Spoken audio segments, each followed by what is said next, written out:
A setback for the ruling Congress party in Rajasthan in the 21 districts out of 33 that had local body elections, results of which are coming in.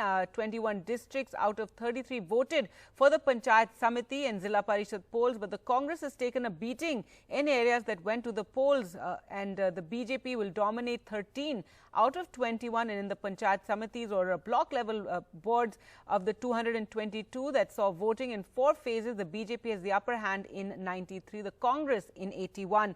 Let's go across to Harsha Kumari Singh for more on this. And Harsha, already the BJP is, you have the BJP President JP Nadda thanking people for their support and saying that farmers and workers have faith in the Prime Minister.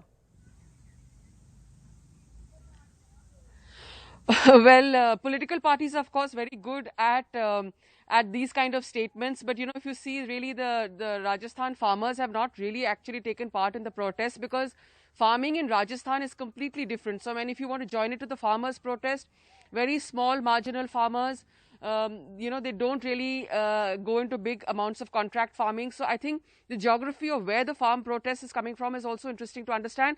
But that apart, if I were to talk about Rajasthan, really, the issue is that the Congress, which was looking at the rural areas as a stronghold, is now seeing a setback.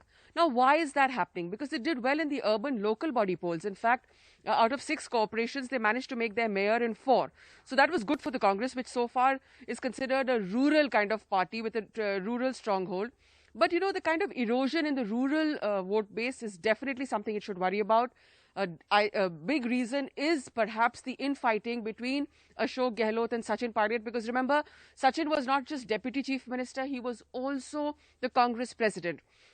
And with his exit in August, the new Congress president has come up. There's a power vacuum in the Congress's organizational structure. And that's perhaps a reason why the setback has happened. Now, of course, in the Zila Parishads, which is a slightly higher district level committees, the BJP will dominate. But if you see at the block level, it's pretty close. 90, 80, it's not very, very far. And of course, local issues do matter. So, for example, hike in electricity tariffs. These are issues that matter, but definitely a cause for worry. And very interesting that a place like Dungarpur, a tribal vote bank, considered a Congress bastion, you see the emergence of a new party, the Bharatiya Tribal Party. Now, the BJP has 2 MLAs in the assembly, and now they're going to form for the first time a board in Dungarpur. So these trends, very interesting actually for anyone who is interested in elections at any level.